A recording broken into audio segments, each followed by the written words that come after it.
comedy. Y'all ready for this? So,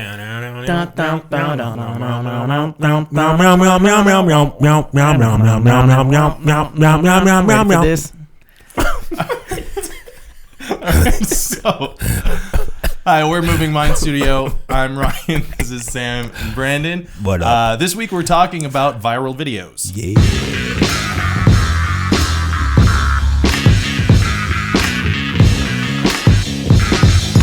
So, Mind Movers, last week we asked you guys to send in questions that we would answer, and we got some, so stay tuned to the end of the episode. We'll be answering those.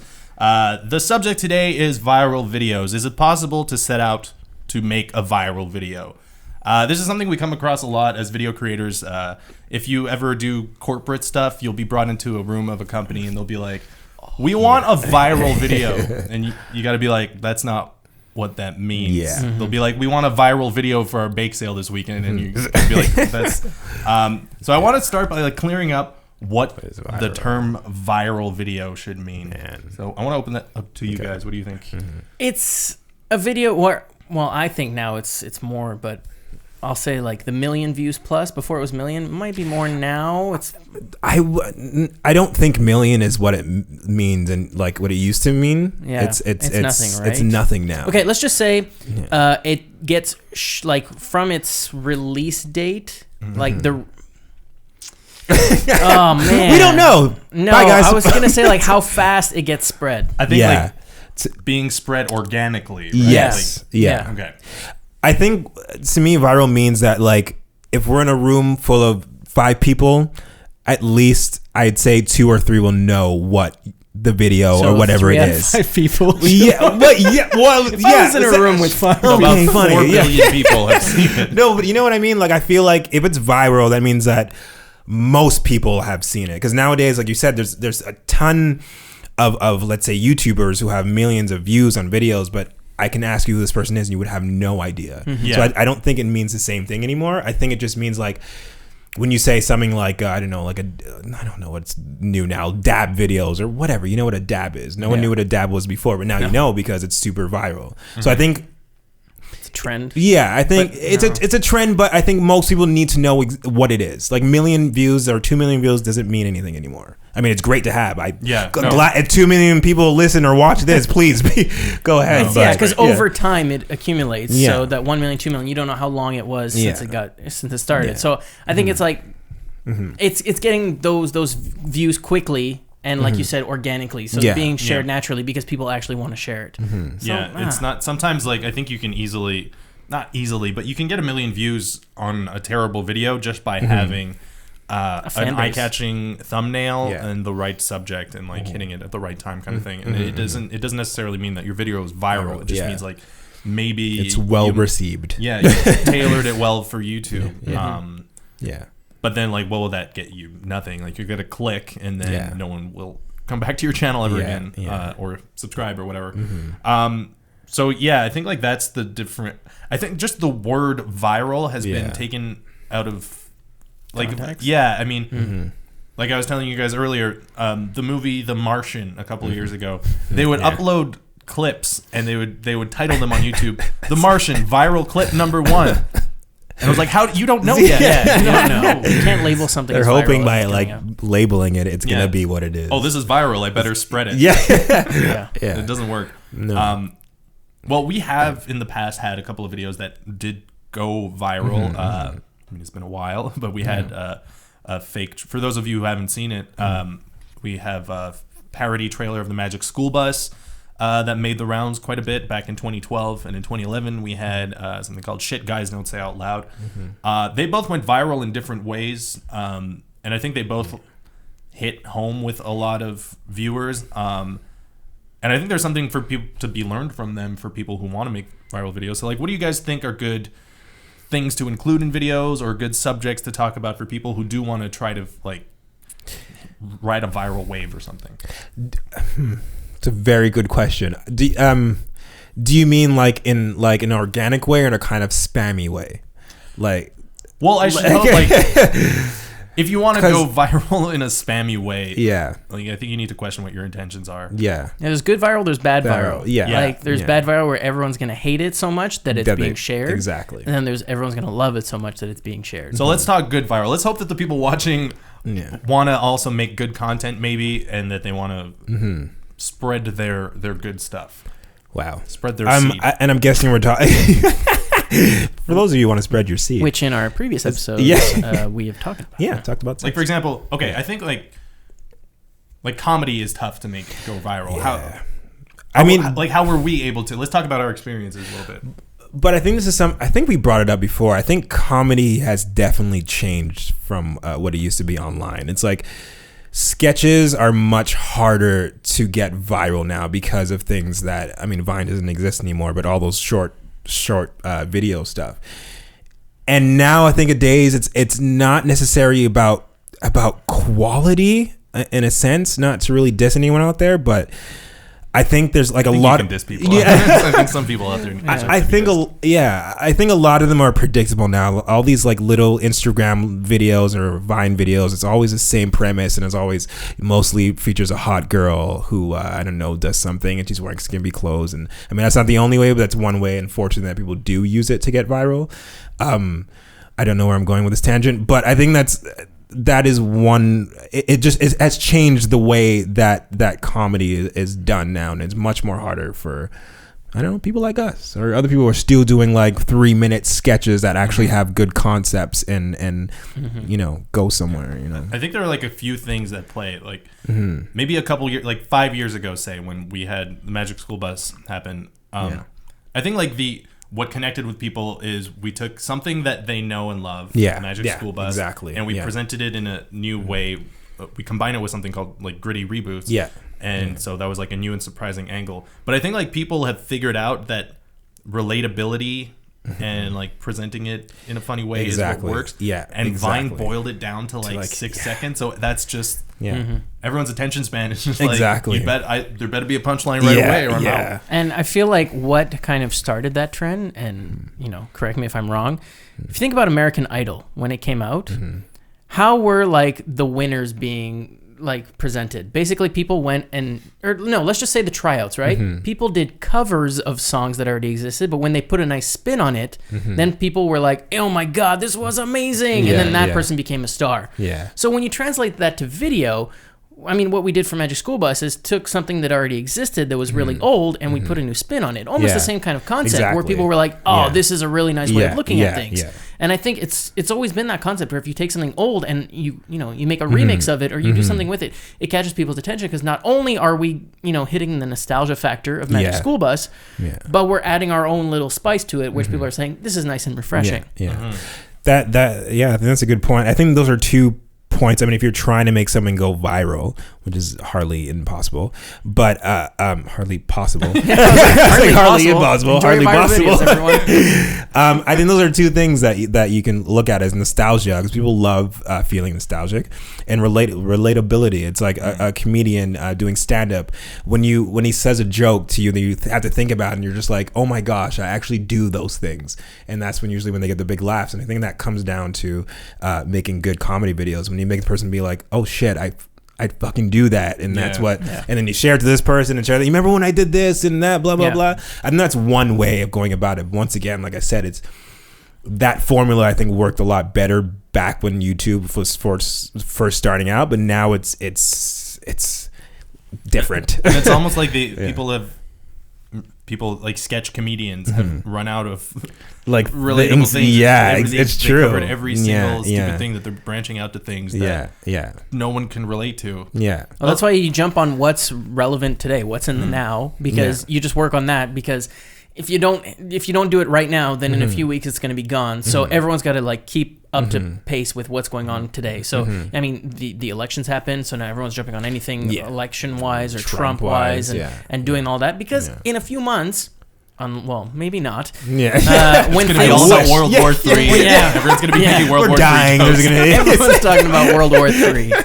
So it's just relatability, but also being in the present. Also, timing is timing increasingly as people are more able to make videos, the timing of things that get released, it used to be like, okay, so for example, the shit guys don't say thing, that was a trend, like shit girls say came out, and then like 2 months later, we were like, maybe we should make one of these videos. It's so true. And we did, and it went viral. Now you have like a couple of hours to try something out if you really want to be like the first. It's crazy. And I think that also comes down to the quality thing too, right? It's like, I think Denzel had mentioned something like this recently. We're like, did you say Denzel? Denzel, yes. I'm getting to a point. It's going to make sense. Yeah. Can you please be specific of which Denzel? King Kong ain't got shit on me, Denzel. He mentioned this, and he was saying that the media now is all about who has the story first, right? So I think, what happened to your voice? I'm still going through puberty. Right. So saying that, I think it's the same thing with videos nowadays. It's like when something does happen, everyone's like racing to do it. So the quality is shit because you're just like, I just want to be the first person to do this, and I don't care. So I think that's what deteriorates the quality a little bit. That's true. Yeah. Ugh. And it's unfortunate. Yeah. Well, yeah, it is unfortunate. Yeah.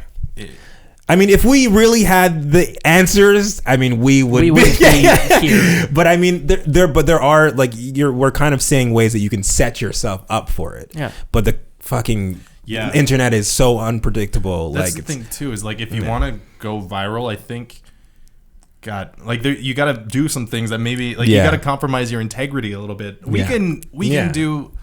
Which we can do so many poop jokes. We can do so many sex jokes. We can do all that stuff. But like, I think. Maybe we want to be a little bit above that.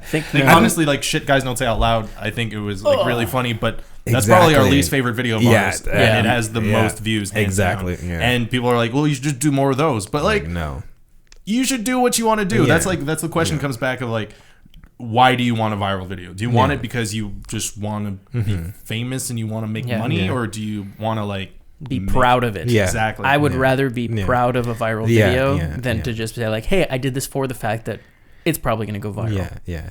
But and the thing is, unfortunately, I think in a sense, sometimes you kind of do need to compromise a little bit. It's like an artist, right? When they make an album, they always have, or the label always forces them to do 1 or 2 songs that's very radio friendly. They might hate those songs, but a lot of rappers, they always talk about doing that one song. Like there's a few of them that they refuse to release their albums if they have them. And that's the same thing. I think when you're releasing maybe a new YouTube channel, sometimes you do need to release that one video that you know that people are going to click on because it's trendy or whatever. And then from that video, people come to you, and then you're just like, this is what I really want to show you. And that it's funny, is that's what Donald Glover did for Atlanta. His pilot script is nothing like the rest of the show. It goes so off, and that's what his thing. He's like, I tricked them. Is that I gave him the pilot, and I told him the people thought it was going to be about a rapper trying to make it, which in a sense it kind of is, but then the show completely just takes another turn. Just to get his foot in the door. Yeah, exactly. Like, boom, got a show. Exactly. So I think it sucks, but I do think, I mean, by all means, if you do make it without having to do that compromise, good for you, but it's a necessary evil, I think. Yeah, that's a very good point. I mean, shit guys don't say out loud brought us a lot of subscribers. Hi guys. And I'm sorry that you're learning it's not our favorite. Fucking hate it. So not getting another one like that. There's not going to be a more shit guys don't say out loud, but hopefully you like the content that we do turn out. Yeah. But yeah, I mean, like, I think you could put the odds in your favor in terms of making a viral video. Yeah. There's a lot of like thought that has to go into it of like why you want to do it, like I said, and also I don't know. But and you saying that, why you want to do it, I think a lot of people now, what they just want to do is become famous because they see it's so easy now. At least it looks easy now that you only release 10-second videos and you become viral, and that's all you have to do. So people are like, that's an easy way you make a lot of money. So then that's why I feel like most people want to do that. I see a lot of people going like, oh man, this YouTube game is so easy. And then they release a video and they're like, it didn't get as many views. Exactly. And they release a second one, maybe a third video. And like, I'm not doing this anymore. This isn't working. It's like, told you. It's not as easy as it looks. It's not. There's a whole game behind it. And there's also there's a whole, you can't just upload a video. I mean, sometimes once in a blue moon it'll happen that like Chewbacca Mom will go viral or something like exactly. that. There's a lot of work that has to come after making the video. Like a lot of our videos that have like sizable amount of views was because like we put in the grind of sending a lot of emails and hey, have you seen this? And we kind of like and there's a lot of that, and you're competing against people who are spamming, and you're spamming yourself in a way. Yeah. But if you if you're not just like, hey, share my video, if you're like, I think honestly this would be a good fit for your website, and talk to them personally. There's a whole like marketing thing, and there's also this will actually lead into something else that I want to talk about in terms of viral videos. Is that now it's possible to kind of purchase your way to millions of views through YouTube pre-roll ads. This is awful. And I want to talk about like the ethics of that. Like Ty Lopez was telling you guys about before. You guys haven't seen that guy. That's the guy who's like, I'm here in my garage with my Lamborghini, but you know what I really like? Is my books. I read a book a day, buy my self-help book. This dude he has bought himself fame. There's no other way to put it. He must put like a good percentage of the money he makes back from selling his whatever. I haven't read the book, but I assume it's a shitty self-help book. Back into YouTube pre-roll ads, and he just is like a recognizable person. Even if you don't know his name, you've definitely seen his videos. What? I don't understand like the ethics of that. Do you guys think that's okay for people to be able to buy fame now? Of course not. But I think it's like I remember back when YouTube I guess when it was fairly new still, people were able to buy views. I know they kind of cracked down on that. You used to be able to buy views and buy likes and then buy comments. Well, buy comments. People would like, there was like a robot doing whatever and stuff. I mean, I don't know if that's still the same thing, but back then I was like, what is the fucking point? Because at the end of the day, no one's actually watching your shit. Yeah. The thing, some people will come and see like, oh, this has millions of hits, and maybe that will be like, oh, this guy must be interesting or whatever. But at the end of the day, no one really gives a shit, and you're making things out and having fake people watch you. It's like sitting in a room by yourself. That's what I don't like about it. That I will click on it and I will see that view count, and I will never know what the true view count is, or I will never know what comments are real or not. And it's just like, I would rather put a video there. Sure, if it doesn't work, it doesn't work. If it's amazing and people love it, then awesome. But I know, like, coming back to our Magic School Bus movie, every comment I read is an actual person who took the time to watch it and comment on our video. And every view that's listed there is someone who actually wanted to watch the video. So that's what makes me happy to do it. And that's why buying the views and all that, people are going to reach that level because they're like, I just have to boost my business. They see it as a business. I mean, we started this as just doing it for fun, and then we see that as, our growth. But they want to hit that growth now, and then hopefully they're going to like continue to prosper on that. So it's fake stuff, and I don't like that. Yeah, and I think it cracks down to, like, I'm not going to call it millennials, but I think we're in a day and age where we want to just be famous and look famous, and like with Instagram and stuff, people always put out these fake images of themselves, and the same thing. And the reason why you put out these videos that you use robots to get millions of views is so you look good. That's the only reason for it, and like that's exactly which is horrible. Don't do it.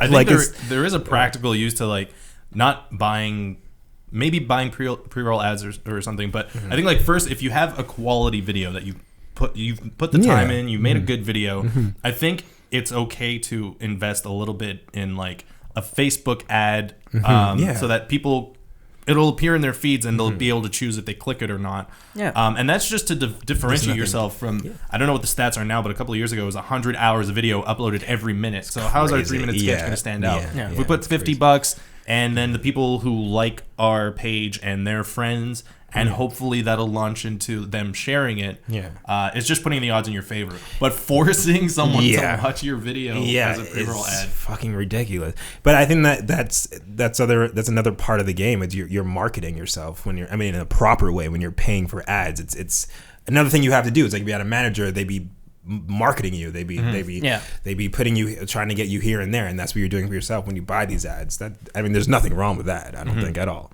That's true. So I think so.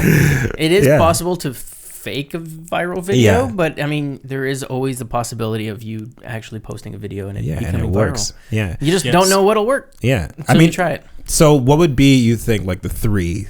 If there's three things that you need to at least set yourself up to have a viral video, I think we said relatability, timing,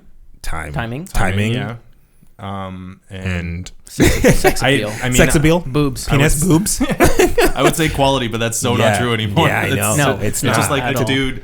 There's like, okay, there's this Irish dude, I guess. He does like this thing where it's him, and then it's him talking to his girlfriend, but it's also him. Yeah. He's got like a and like the dude is funny. Okay, the dude has a good sense of humor. Yeah, but it's literally just him with his cell phone, like, hey babe, and then like he barely changes the angle, and the like eye direction is the same. He's like, and I can't. Yeah, but you know what?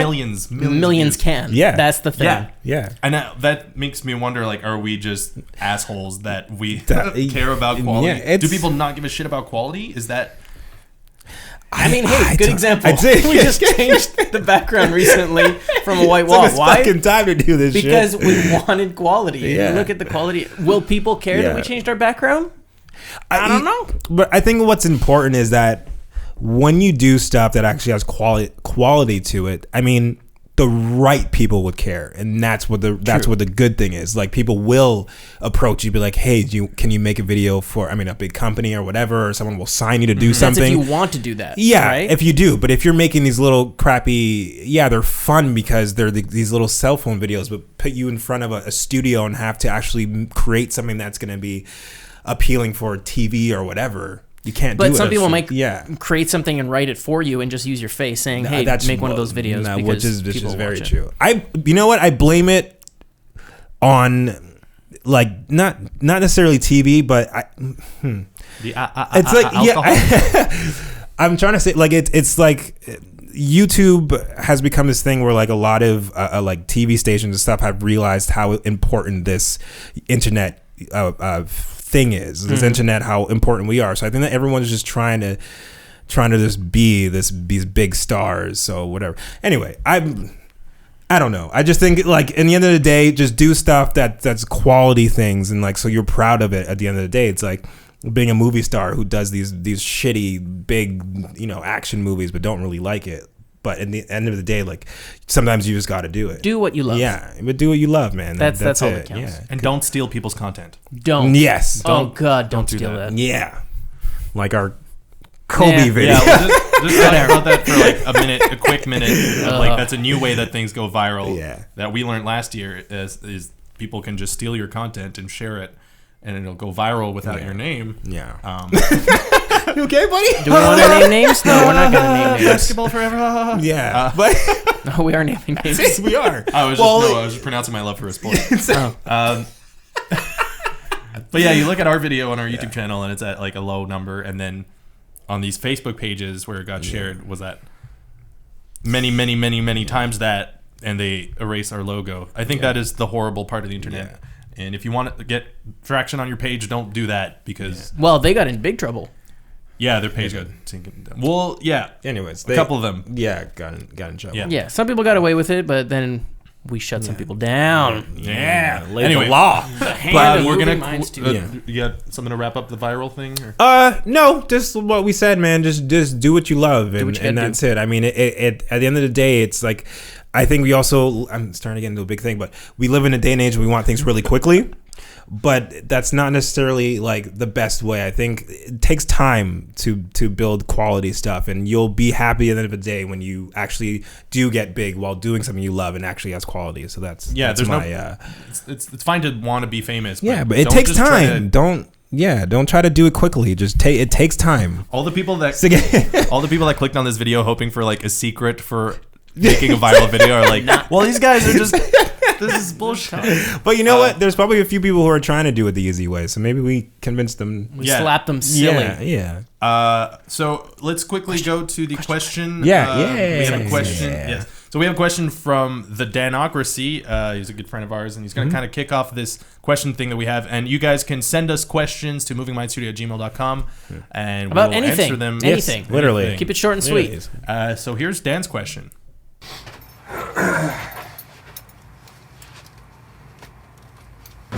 What's up, guys? Hello to the guys at Moving Mind Studio. Jim, Bob, and Bill. Love your content. I think it's hilarious. Here's my question for you guys. I totally forgot my question. I want to know your guys' opinion. Is going to the movies on a first date a bad idea? Let me know your thoughts. Well, first thought is, Yeah. what? Was he unzipping it? I get the zipping up at the beginning, but was he zipping down at the end? I think he was. Doing that is a bad idea on a first date. Whatever that was, don't do that. Or was it like, does he not wear pants on the daily? And then when he came to ask his question, he was putting like, on his yeah. pants. I was like, well, I'm done. I get to take off my pants again. Let's hope it was that and not anything. Thanks for the question, Dan. Yeah. First date movies. I'm no right away. Yeah. I would say no. Yeah, as well. Brandon's gonna think he's about gonna it. be different. Here's, Brandon's gonna be different. okay, hold on. Let me convince you. Yeah. Why no? I know why you're You going know to say why no. no? Why? Yes. Go. You're going to say no because there's no conversation or anything that can happen while you're so sitting in the movie. What's the point? That's like that's a zero date. Like that's going to be looks only, and that's Yeah. going to go back to our first episode of theater etiquette to see if they like do that. There's no point. You don't get to find out who a person is through movies. Well, kind of do. Through, like how they react to the movie, but you don't get to converse. You don't get to find out who they are. Also, I feel like Yeah. the moments after a movie in a theater are always like, I don't know if it's like this for you. It's always a little uncomfortable because you've been in this experience kind of yourself, and then the lights come on and you're like, Yeah. Oh my god, Like, I'm with someone. oh yeah, that was good. Oh, that was good. It is super awkward. Like you've been like in this dark room for like an hour and a half or 2 hours. Yeah. What right. I could see as being helpful is if you do the movie and then go do to that. like an event. Or the movie would be like an icebreaker where if you don't have anything to talk about, you can always Yeah. go back to the movie and like talk about that. Yeah. So if you're kind of shy and don't know, how you're going to relate, then you have that movie. You've done an event together before going to talk to each other. Yeah, you're That's right. a possibility. Yeah, it's a good icebreaker, but Yeah. like you said, you have to do something after that. You can't. That don't go can't see just like a be your midnight first showing. date. And you're like, well, That's good it. seeing you. Hopefully we'll it's see like, each other bye. soon. It's like, no. I learned nothing about her. It's like, What's her name? exactly. Yeah, I guess so. I guess the answer would be no. What was your original argument? I didn't have an argument at all. Oh. I just wanted to be different? I was just thinking of like that was kind of like where I was getting at is like it's a good icebreaker, but you said it like you have to at least do something afterwards. There has to Yeah. something after. Yeah. The If you're movie. not a shy person, avoid the movies on the first date. If you're shy and you're afraid you're not gonna have anything to talk about, I guess you could. Yeah. You could And do then, that. like, I'm the kind of guy that would pay for that movie, right? For both people. And then afterwards, she's like, well, see ya. I'm like, did you just get a free movie out of me? And that's it? Like, Dude, that's just being a guy. Also, like, what if you go see the movie and then like you still can't think of anything to talk about, so you just talk about the movie? It's like, so the guns were cool, and she's like, can we talk about we something all else? saw the movie. The Credits. Credits were really Oh, long. can you imagine how awkward it would be if she's like, are we going? It's like, I like watching all the credits. Yeah, exactly. Because you're panicking because you don't know what to do after. Or there's that awkward moment after the movie. It's like, so what do you want to do now? It's like, You want to go see another movie? And there's also like the moment of leaving the theater, and usually like at least one of the two people will have to pee. Yeah, So it's like you have to stand immediately there. on the first date, Oh you have my to talk God. about urine. Yeah, it's like I gotta pee. You gotta go pee. You gotta empty your bladder. Yeah, my bladder was filled up in that movie. Well, I'll go too, but one of us is going to have to wait afterwards to see who pees What are you longer gonna than do? the other. You're gonna be on your phone. I'm gonna think about who you're talking to. Are you saying something bad about the date? Don't. So in that question, like, what would be a good first date then? Like a dinner? Like 69. It's like, oh great. Yeah. Just right away. Hey, what's up? Are you doing a handstand? Can I lift you? On that note, Dan, thank you very much for the question. And everyone else out there, if you have questions for us, please let us know. Yeah. Send us a video of yourself. Yeah. at Do it. moviestudio@gmail.com. Send a video. It's so much more fun actually seeing the person sending the Exactly. question. Dropbox Yeah, and link or Google Drive link or And WeTransfer. don't worry if your English isn't 100% perfect. We're no judgy. No judgy. No judgy. No judgy No here. judgy here. No judgy here. No judgy. Everyone with an accent is not going to send a video now. Yeah. And that note too, like shout out to the Dan and Danocracy. Yeah, check out his Yeah, YouTube channel. he's a fucking awesome. He amazing is man. by far Like, my favorite YouTuber. Yep, I said it too. I didn't say it, but I'm saying it now. He's Dan, my you favorite. are our favorite YouTuber. And think about it, talking again about like trying to become viral or whatever. I mean, another good way is like helping each other out, and that's what Dan has really helped us out a lot. Dan is with just a too, straight up nice guy, so you Yeah. could just be like a straight up nice guy Person- and build a big audience. Yeah, Yeah, Dan for is real. just Yeah, just naturally the sweetest guy Aw, we've ever met. Dan, we love you. Don't judge him by his pants thing. Yeah, seriously. A good way to start. 69. Yeah. All right. Thanks for watching, guys. We'll see you next week, Saturday at noon. Yeah, and otherwise, we have sketches that are up there too. Yes, so if you want to go check those out, and leave us a comment, like, share, tweet. Yeah. Hullabaloo. Have Instagram. Hullabaloo. Hullabaloo. Have fun 69, guys. What just happened?